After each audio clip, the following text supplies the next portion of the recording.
Alin mo? Dili magaganda. Pero asa ni? Asa yan, dili maga yan. Hello guys, PBB ganap. Dylan concern kay Jazz. Dahil nga sa task na binigay ni Kuya na kung saan lahat ng housemates ay maglalaro ng physical games. Habang nagpa-practice itong si Jazz at coach niya na si Dylan. Makikita nga sa video na grabe ang lalaki ng pasa ni Jazz. Dito mo malalaman na hindi siya sanay maglaro ng mga physical games. At magiging disadvantage ito sa kanilang Maga team. dito lang. Pati na din si Sofia ay nagkaroon ng bandages sa kanyang kanang kamay dahil sumasakit ito. Hindi pa nga nagsisimula ang tunay nila na laro ngunit napaka-alarming na dahil hindi basta-basta ang mga pasa ni Jazz.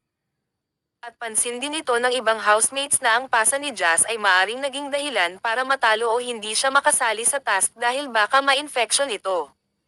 Kita sa mukha ni Dylan na nag-alala siya ng sobra para kay Jazz.